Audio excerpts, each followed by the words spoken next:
All right, we're back for another episode of Queens of Country, and we have another in-studio guest. Like, this podcast is like really podcasting because people are here in studio with Macy Nicole. What's up? Hi, I'm so excited to be here. How are you today? I'm doing great. I'm Are you tired? Nervous, tired, cold, and also sweaty. I don't really understand how that works, but really? Because it's always freezing in this building, so I don't know. The front desk lady said that as long as she wasn't hot, she was good. But yeah. Coming in from outside and that wind hitting you in the face, especially never being down here before. Yeah. And I guess it's called the Windy City for a reason. Yeah, well, the lake, we'll see right out the window when we walk out the lake. That just fucks up all of our weather. Mm-hmm. Like, it makes everything just 10 times worse because the wind and the liquid, precipitation, I don't know. The thickness in the air. Right, whatever. I'm tired too, in case but your team is telling me you've been all over the place and driving, and I'm so grateful that you came to Chicago to do this with me in person. Like, it's amazing, and I really appreciate it. To me, there wasn't an option. I had to do it in person because this just felt like too much of a good opportunity to sit down and really enjoy, being a part of this journey that I have that I've had the blessing of being able to walk on. So and I'm happy to be here. Thank you. I'm happy to have you, and I can't wait to sort of go through. Introduce people to people that maybe don't know everything about you and sort of let them know about your journey. And in case you're an audio only listener, the fit is fitting according Macy Nicole came correct today, including a beautiful feather in her hair, which I'm obsessed with. And we were just talking about how it's giving Kesha, and we're both, I'm obsessed with Kesha, and I know my audio and beautiful video person Krista is also obsessed with Kesha, and we share a mutual obsession. And was that the vibe? Were you? Did you even listen to Kesha at that point? Oh my God, yeah. I was a featherhead middle schooler. Okay, I've had the crazy kind of kooky styles for quite a long time. Okay. So when I was 12, I had the knee-high zip-up Converse that were patchwork quilt. Yes. And everybody in my school was like, ew, emo. Thumbs down, and I was like, y'all, I'm so cool. Y'all don't even know. Right. I have blue hair mascara, guys. Y'all aren't cool as me. Chill out. That's what I always wanted to give, but I was too lame to ever give that. But I wanted to be emo, and I was like, I like Hawthorne Heights, but everyone's like, you wear American Eagle polos, literally sit down. Yeah. Okay, so I want to sort of lay the groundwork of when I first got obsessed with your voice, because it is honestly one of my favorite voices in country, honestly. It's so authentic and so raw and so real. And I honestly feel like I was meant to find you, because I was scrolling through TikTok just randomly one day, and the first video I saw of you was just you singing. And after I dove into you post so much content and funny stuff and real life stuff, and I want to go through all that, but I just remember just seeing the first couple seconds, I was like, whoa, literally had a moment where I was like, I need to find out who this is. And then it just led on to my obsession from there. To the deep dive? We deep dove. And I want to get into some of that. But I always like asking this question because I always wanted to be an international pop superstar. And that's just not going to happen for me because I can't sing. But how did you know, one day, were you just sitting around, or I don't know, where were you? And you were like, wait, I can sing. Wait, this sounds good. What's coming out of my mouth? Because I envision just one day you're just trying to sing, and you're like, wait, I can actually do that. But I'm very aware that I can't. So what do you remember that time when you were like, wait, I'm meant to do this? This is for me. I remember there being a moment with my daddy in the truck when I was super, super small. Yeah. But so my daddy was the lead singer in a gospel band with all of his brothers. Wow. And my mom was the lead singer in the praise team at our church. So it was I was never not surrounded by music and singing. But I specifically remember my daddy telling me I noticed that I did something wrong and that was a good job. And that was when I thought I was a good singer. Nice. And I honestly think I've built on that, because a lot of times when I get done singing, I'll be like, yeah, what I did with that breath and that, I'll never do that again. And I think it's because I just go back to all the time, when I was little, my daddy was so impressed with me when I caught my mistakes. So I'd look for those. Well, one of my favorite things about you and your talent is it's very much I love the breaks and the rasp, and that's my favorite part of being a fan of someone with a voice like yours, because when it sounds imperfect, that to me is my favorite part, right? Because it makes you authentic, it makes you relatable, that is what makes you shine, in my opinion. And really just makes people want to be fans I think when you're that vulnerable and show that type of stuff. But it's that built-in sort of, and I love it when we play pop songs that are like, you hear them like really go for it and like it breaks. Like, I don't know. That's just like my favorite. I listen to music like very weirdly. Like, I don't know. We did this study on the morning show where it's like men listen to music for the beats and women listen to lyrics. Right. But like, I don't know. I'm probably somewhere in between, but like, I'm like, wait, like, no, I don't know. I listen for like weird, like, I don't know, like rasp or like, I don't, whatever. That's why, a voice like yours is always like, one of my favorites. And did it always sound like that? Like, was it just God given? Like, it just came out? No, I learned harmonies first. So I got all of my higher octaves first. And so then I got trained with nothing but higher octaves, like all through school and everything. Cause I grew up in a really small town. So like, I tried to not go. How many people? What's a small town? I think my graduating class was 264 people. Okay, well, yeah. So, yeah. And that was a big high school. So the elementary school I went to was way smaller than that. Wow. But the chorus teacher one day, like, pulled me out of art and was like, I think I was like 5th, 6th grade. She pulled me out of art and she was like, no, you're not allowed to do this. You're Jamie's daughter. You have to come sing. Right. And so she pulled me out and put me in chorus and trained me as a soprano. And so I was always super high octaves and I was trained not to be imperfect like that. So, like, don't make the wrong sounds, like don't say chew instead of you, stuff like that. Yeah. So I had to kind of train myself out of it. It wasn't until I got into Nashville that people were like, hey, you have a thing that you do that you keep trying to fix, but that's the good part of your voice. So I actually I've only been exploring the actual like authenticity of my voice for the last few years. Well, it's working. I mean, I love it. Thank you. It really just like takes, your songs to the next level. Cause I don't know. I'm a fan. I look for artists that I feel are authentic and like care about what they do and care about, are intentional about like the moves you make. And that's honestly like what I feel. Honestly, I could listen to you talk like forever just because like I wish I had a Southern accent, but then it probably wouldn't be so cool to me. But I could just listen to you talk for hours, which is why I scroll on your TikTok all day. I really appreciate that, honestly. So you said like you had a lot of praise music, a lot of gospel music. Did you always know that you were going to do country? Like, was that always sort of like your lane, or did you ever want to? I think explore? So I thought I was going to be Alison Krauss. Okay. Oh, yeah. Because I mean, she just is very like, you're sitting right beside her while she's singing, it feels like, So I thought I was going to be her for a long time. And I actually got to meet her when I was 11. And so I just like thought that I was already done and I was already like way cooler than everybody else who was in the, in the music world at my age. I thought I was just so cool. But I don't know. I think I really just have still been kind of trying to find it. You know what I mean? I mean, obviously I'm in country. I love country. I came up country, that's where my roots are at. But I feel like there's still so much that's waiting to come out. Like we're working on all these projects right now that just have such a broad, like we're working on bluegrass and gospel and we're working on some rock and we're working on some I was just going to say, I want like a hard rock song from you. Like that would sound sick. Yeah. We're just playing with a lot of the genres right now. And like, I've been so blessed in Nashville to be able to network with so many different people, and just the rooms I've been in the last couple of years have just been so great. I cannot wait to start putting some of these projects out because I feel like what y'all have seen and heard from me is the tip of the iceberg. Like, for sure. I truly still have a lot that I haven't been so vulnerable with because believe it or not, this part is still very new for me. Yeah. Like, I'm a very personality type person where I can walk into a room and I can like completely distract everybody from whatever's going on, right? And just be funny and entertaining or whatever. Yeah.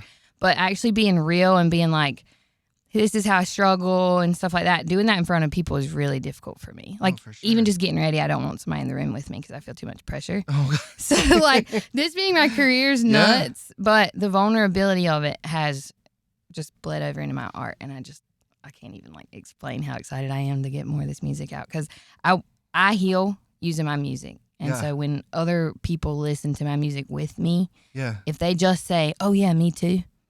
Perfect. That's exactly what I set out to do. That was my purpose. And I love that you're so vulnerable, not only in your music, but also from like letting your fans in on more of like a social media standpoint. You're sharing your kiddos, your adorable little babies, and but you're sharing like relationship stuff and home stuff. And like, why was it so important to you?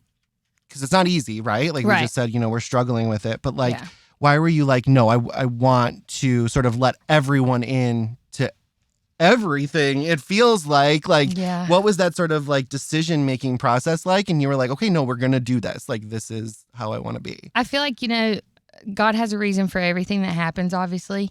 I feel like social media saved me from myself. Okay. And so there was just a day where I was driving and I was like, I'm just gonna be done. Like I can't live anymore. Like life's so hard, And this was a few years ago. And something just told me to share it on social media. I don't know. Honest to God, I don't know if it was just for attention. I truly do not know. I don't know what told me to do it. But I shared a video of me saying like, just don't give up. One more day. And I was crying so hard. And I remember being like, this is actually pretty pathetic. Like, why am I posting this? But I did. And I got through the night and I made it out the next day, and here I am to tell the story, praise the Lord. But when people started telling me thank you, Yeah. That's what I'm going to say. It's like everyone feels like that. Yeah. And unfortunately and when we go into some of my favorite songs of yours, because there's one that I want to touch on, but like that sort of gives the same vibe, but it's like in your being vulnerable, you're touching on things that most people, unfortunately, go through, feel, right? On every day, people feel like that, very right? normal. And so like the fact that you put that out there is part of, me that was like either listening to your music or watching videos like that. I'm like, wait, that did happen to me. Like, I feel hurt. You don't feel alone in a time where you feel like that experience is solely yours and you're going through it and no one could possibly know. Right, exactly. But you do. Right. And that's what I try to do with everything. Everything I put out, like I consider, an Instagram caption that what if somebody might read it the wrong way or how might they take it, and not because I don't want to get hate, but because I don't ever want to like stand for the wrong idea or give people a bad idea, Right. And I mean, even something as small as like sharing a photo that has my stretch marks. I'll make the caption all about how cool it is to have stretch marks. Yeah. Because I want just one woman who hates her body to read it and be like, oh, Macy has stretch marks, and I look at her on social media and I think she's great. So why do I think that's bad about myself? You know what I mean? Yeah. So like, I guess the word's inspiring. I truly just want to inspire joy. I just want to be somebody who has a purpose to put good things, because there's so much ugly in this world and I'm tired of it. Girl, there is, especially in this time. There's a lot going on. I'm over but it. There's so much divisiveness too, and everyone's against each other. And I love that, with you being open about just normal stuff that happens in your life, it brings people and you're creating a community that way, right? Of like, oh, okay, well, if Macy can make it through this, like I can do this too, exactly, right? And so, I mean, I think that's so brave of you. Thank you.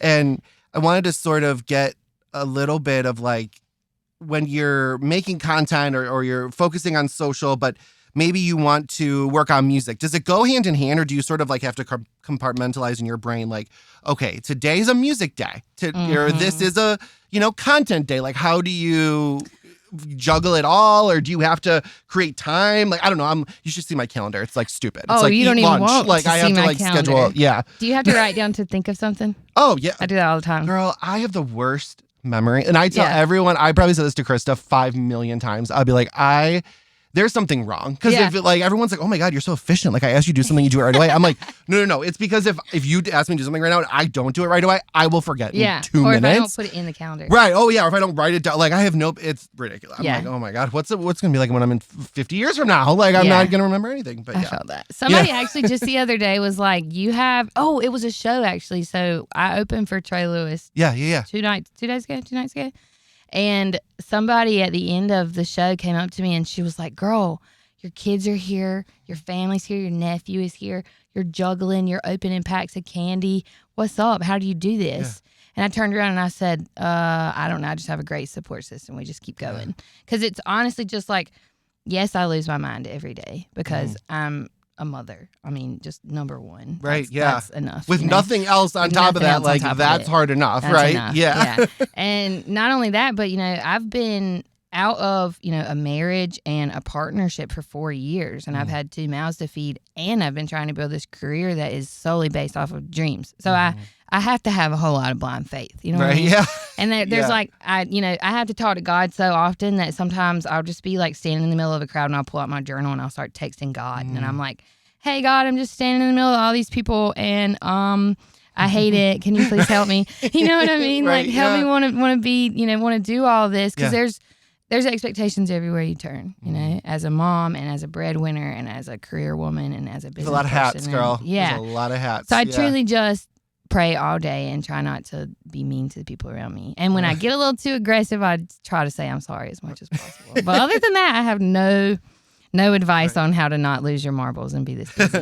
Well, you're allowed one or two. If you come at me crazy, you got enough going on. So you're allowed a couple times to freak out. It's a lot, but I do enjoy it because I prayed for every single thing that's on my plate. So you manifest, girl. Prayer, absolutely manifesting.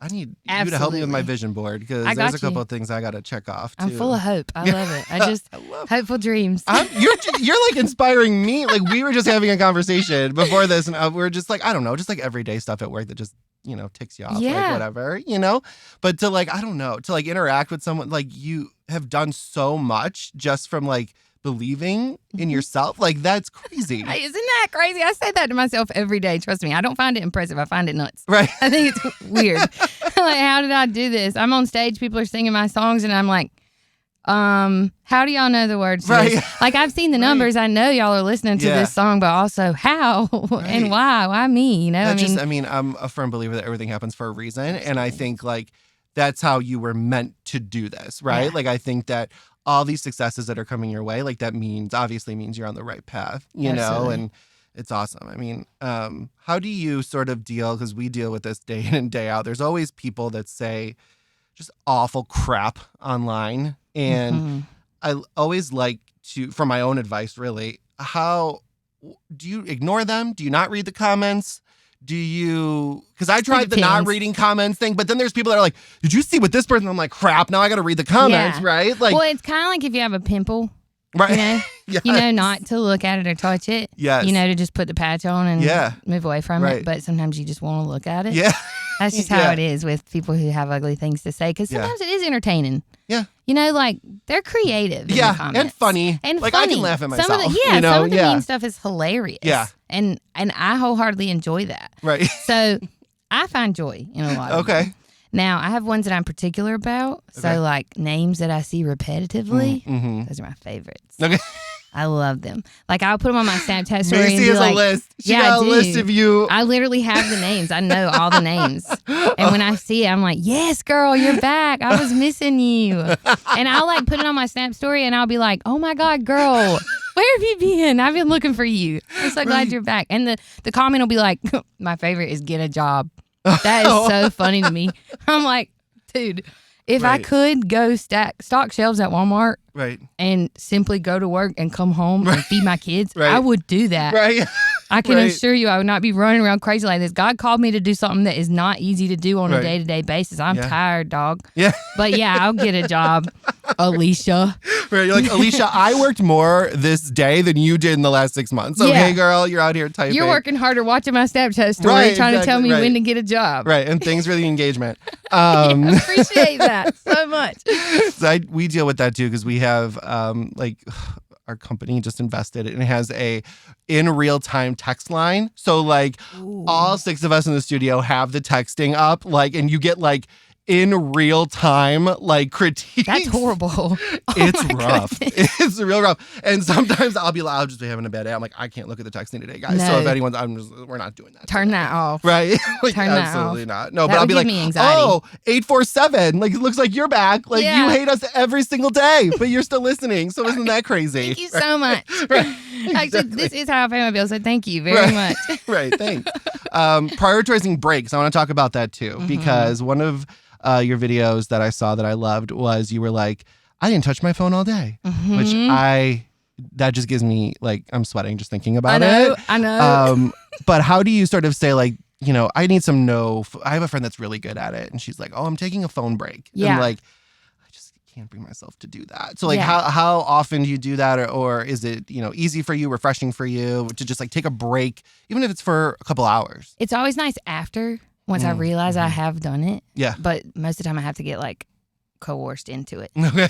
So like it'll like I won't touch my phone and then at the end of the day I'll be like, oh wow. You know? That like when I made that video, it was truly just a realization of like, wow, I had a really great day and we did so much with the family that I just didn't touch my phone at all. Yeah. But the way I realized that I needed to prioritize breaks was when I realized that my boundaries were so non-existent that everybody could just get whatever they needed from me. And so like it was normal for people to call me at 11 a.m. and say, hey, go do this and that for me.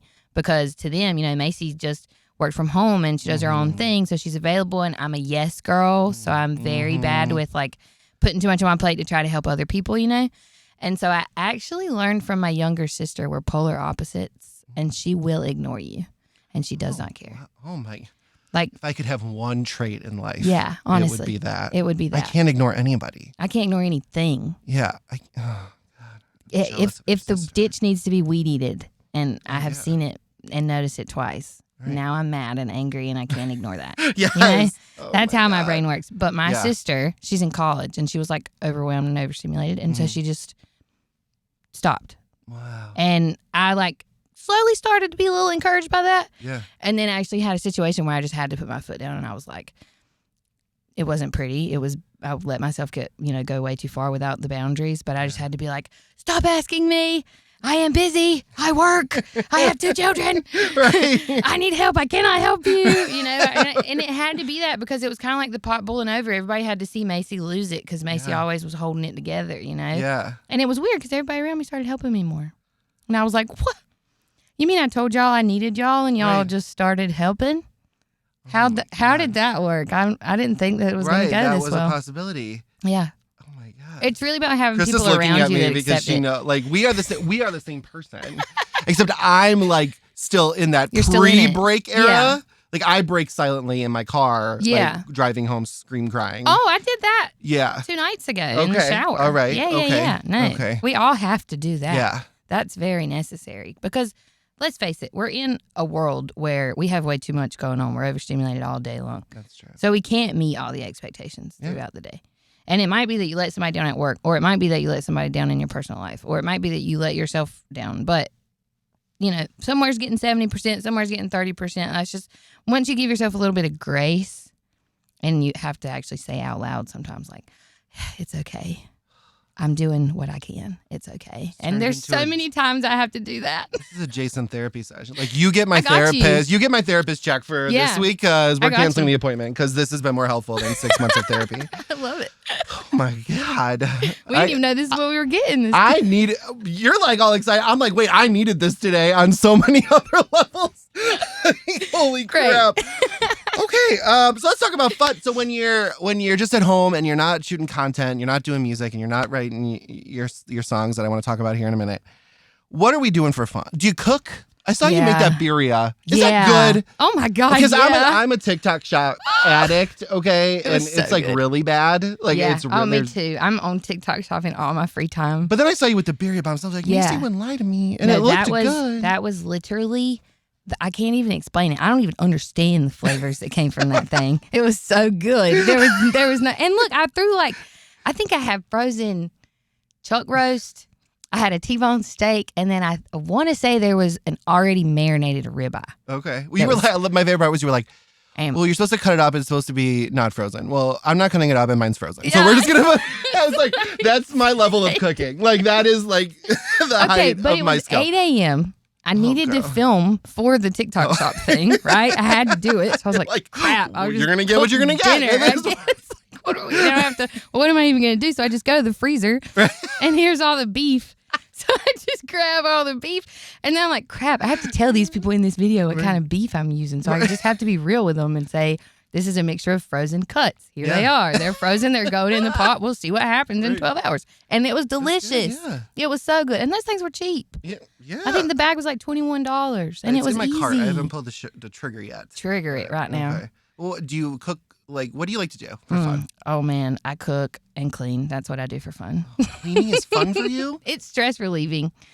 I feel like that way about laundry. Like, I like folding laundry. Oh, I don't And all my friends are like, I'll come over. You want to fold my laundry? I was like, sure. Like, I don't know. It's like cathartic for me to fold laundry. But cleaning, I hate it. We just bought like a robo vacuum. That's how lazy I am. Like, I won't even vacuum. Yeah. And so it's vacuuming, it's whatever, what's up. And then my boyfriend's like, why is it making that noise? I'm like, I don't know. And then he like opens the thing and the dust bag is awful. He's like, you can't even empty the dust bag from the robotic vacuum. I was like, no, Wait, I'm have that you lazy seen? and I don't want to. Have you seen the vacuums that have the robo vacuums that have the port and it keeps like 45 days worth of dust? No. That's what I have. Oh shit. Because it just runs every day at 12 p.m. just to pick Okay. up.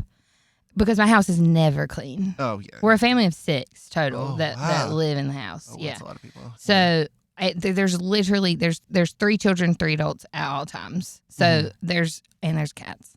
Oh, God.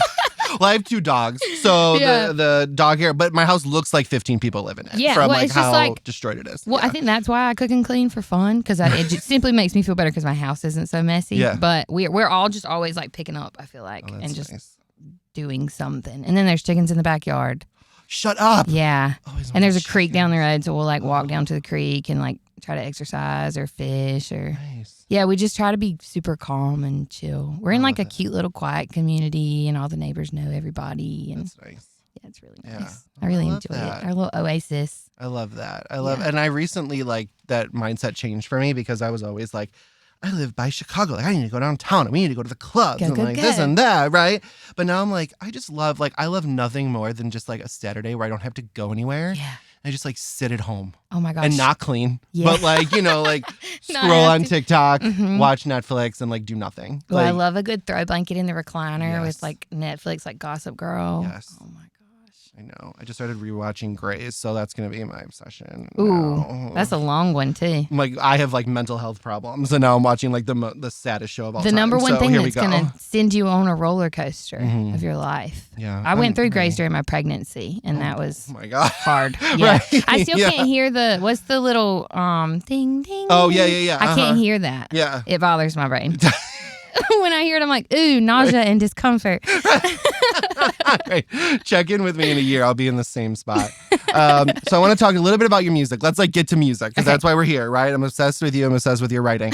So I want to talk about the acoustic EP, Uh-huh. okay? Okay. Because it's so good. Oh, wow. And what I've found myself doing is at least ever since I like found you, at least once a week on my drive home, I have it on because it's like almost like a refresh, right? And like I live like I don't know, like 45 minutes from the station. So my driving time is like very personal to me. Like I'm Right. I have to like plan what I'm gonna listen to. Like it's Mhm. whatever. But it's like when I just had like a day and I just want to like unwind, like I can almost feel the stress like melt away when I'm listening to that like collection of songs. Like it's so good.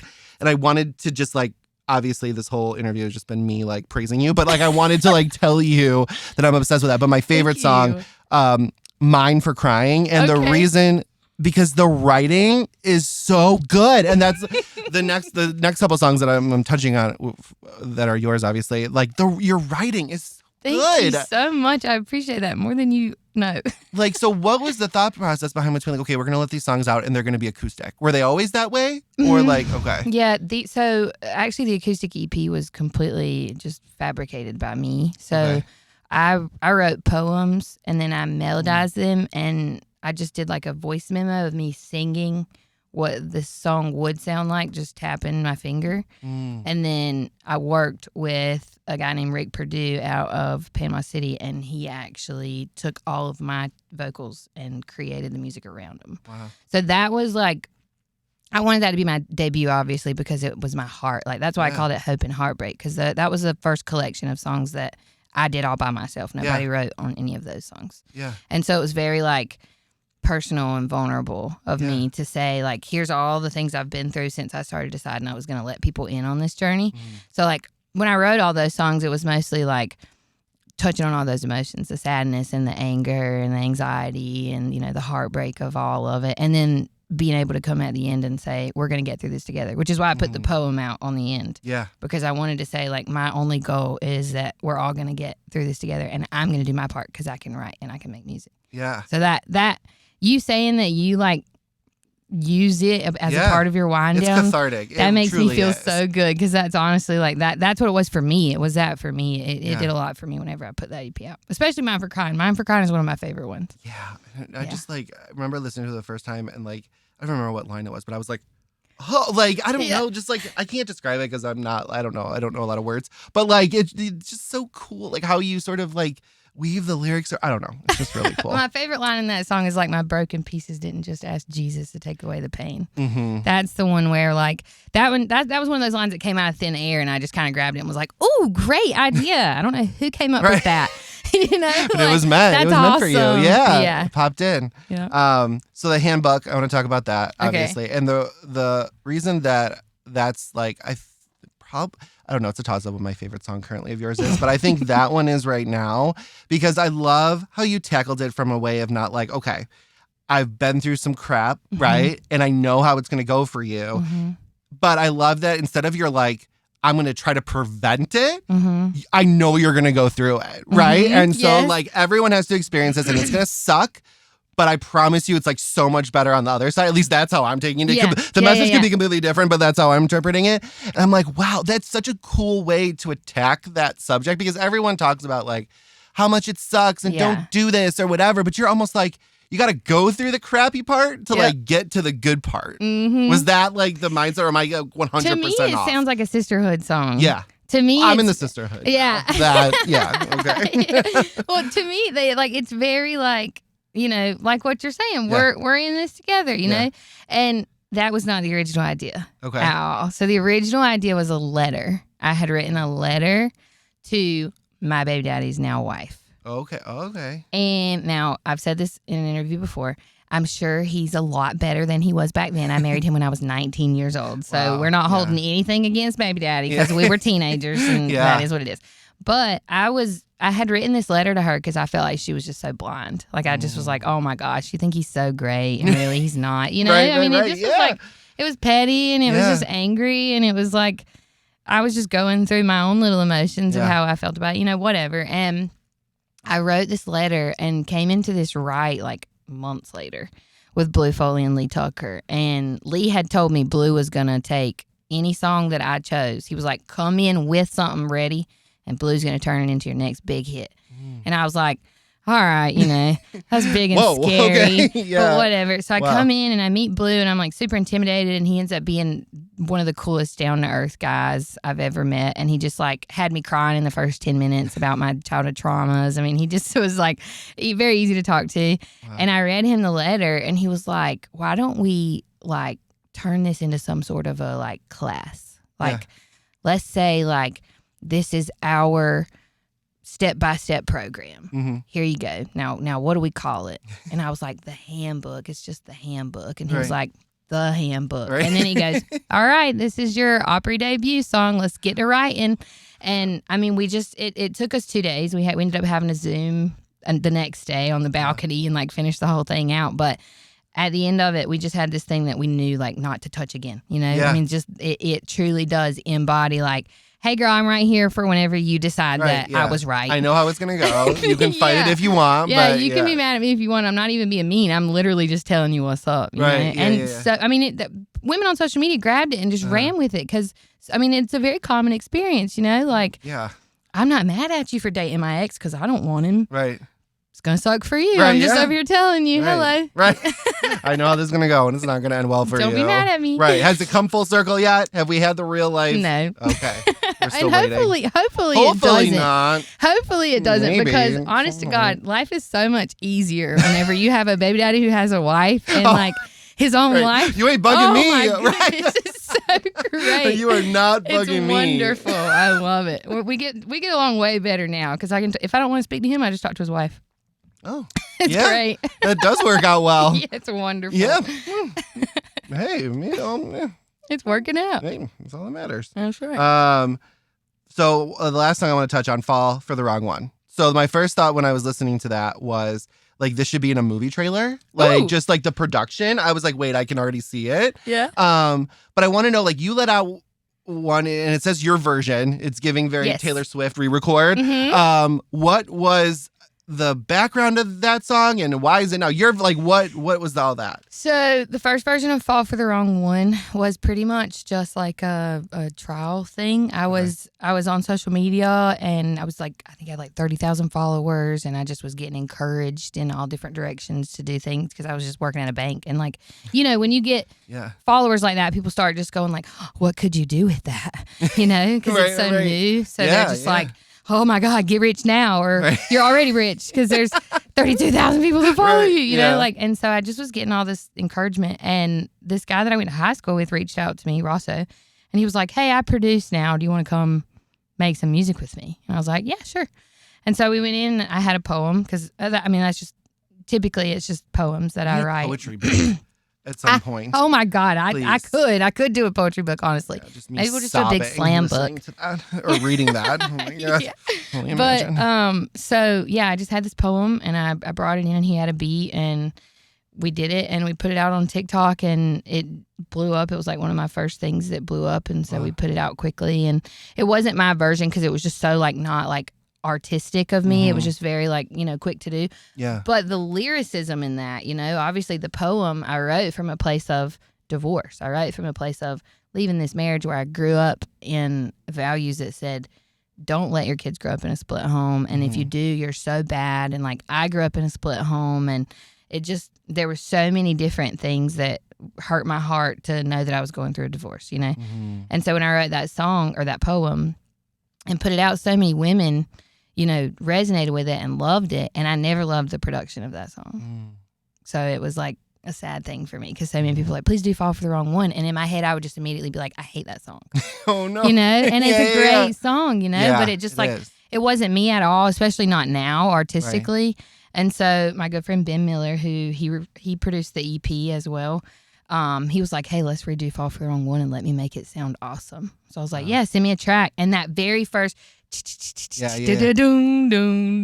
soon as I heard it, I was like, oh yeah, great, we can put this song out. That's wonderful. So I've been really happy with it. That's awesome. Yeah, absolutely reclaimed it. Awesome. And so like even whenever I put it out, I was going through this whole like just complete unveiling of like no more of that toxic stuff in my life anymore. Yeah. I'm pushing everything away. Here's this new song that's coming out, Fall for the Wrong One. And like the day it came out, everything else fell away, and it just like started this new journey of all these great things. And just like, honest to God, everything has just been falling how I would have hoped that it would. And even when things don't work out, they end up teaching me something that is helpful later. So It's all been a very good journey so far. You've got a wild ride. That's yeah, it's been an insanely wild ride. But and what's so cool is like, I know you've shouted her out a little bit, but Alexandra Kay did an episode of this podcast, and she literally sat right where you're sitting. Yeah. And like, I just remember being like as touched by her openness as like you are, and you guys have sort of similar journey. And I'm like, oh my God, like,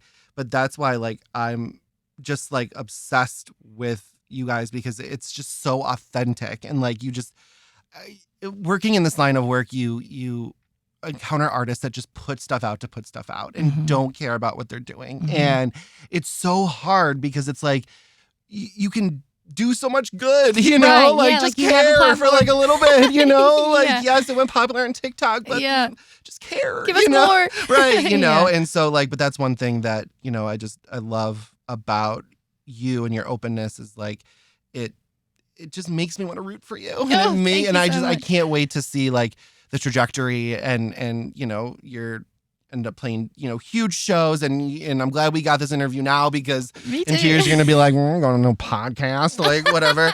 But what's coming up? So 2025 is upon us. You said you're working on a bunch of different music. What's the plan? What can you let me know? What can I look forward to? So there is a bunch of new singles that are going to be coming out pretty quickly. But the first single, I believe, is going to be called 17. Okay. And it is a song that I got in a room just randomly on a day where nothing else worked out. And we got in this room with Seth Michael and Mary Sarah. And we wrote this song that just absolutely explains being 17 and just not thinking you're going to make it and then coming out on top and making it. Yeah. And so I really, really think I'm going to start there with the way that the music's going to come out. And then also the podcast called 21 Days. That's right. Ooh, okay. Yay. Okay. So to make a very long story very short, I had a podcast previously. Okay.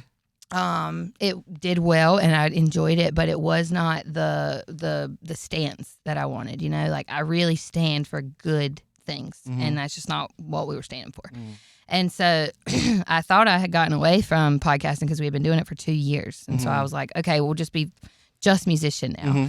And then the more people I've talked to, the more I have come to realize that I have a story that with telling the detailed parts of my story, I can really help encourage a lot of people who think that they can't make it because of their circumstances, because I'm the poster child for a bad circumstance, to be honest. I mean, just, start to finish. I mean, I've had a lot of odds stacked against me, and I've pushed and I've worked hard, and I have a story, and so it was offered to me to tell that story on a podcast, and so awesome. Yeah, we're gonna put out a podcast called 21 Days, Cool. And it's just gonna be me talking about how to be habitual and how to change bad habits into good habits, because I changed one little thing at a time, and now everything is better. Wow. So I'm like literally canceling my therapy. I'm just gonna listen to the podcast. Yeah. This is amazing. You just come sit with me. Yeah. I don't need to say anything. I just need to and soak you it love Nashville too, so you just come to Nashville and we'll just do 20 Oh my minutes. God, don't give me a reason, girl. I will be there in a minute. Well, Macy Nicole, I'm not even like gassing you up to be like, oh, I can't wait. But like, I fully like back you and like believe in you. And I think that you are intentional and you know what you're doing and you're going to go like next level. Like, I cannot wait. And please, when there's a tour, you need to come to Chicago. Yeah. Please do something here. I need to see Macy Nicole live because we're working on that. Okay, good. We are working on that. But that being said, now the next time we are coming to Chicago, well, I'm going to need you to make sure you have some Macy Nicole merch on, because I brought you just a few things. I have some more stuff coming for you, but that was what I could fit in the box. Girl, what? You got a branded box? We don't even get that here. Oh, I made that myself. The box? I designed it. Yeah. Girl, what? You can do a lot with Etsy. Oh my God. You can't. Girl, you may think this is like a real radio station, but like I'm holding this together with like some pencils and duct tape. We are the kings and queens of making it look like we are doing well, okay? Right. It's giving budget, but there's no budget, right? Yeah. Oh, a koozie. Hell yeah. Okay. I love this. Awesome. Oh, in the hat. Okay, so I saw your hat and I was like, wait, that's really cool. Oh, okay. I was like, wait, this is really That's the better camo. Yeah. We literally only made 5, and I found that one in the office as we were walking out the door. Oh, you are so sweet. This is legit. Oh, hell yeah. Wait, a notebook? I just got to say, I write stuff down. That's perfect. Girl, you are psychic. I told you I'm a planner, girl. Oh, my God. We are the same freaking person, Truly. And I love it. Thank you so much. Thank you so for sweet. having me. I truly appreciate it. Oh, my God. Macy, I am so excited for you, and I can't wait to see you live and get all the new music and the podcast. I'm so excited. Thank you so much. Thank you for being on Queens of Country. Thank you for having me. I appreciate it so much. You're awesome.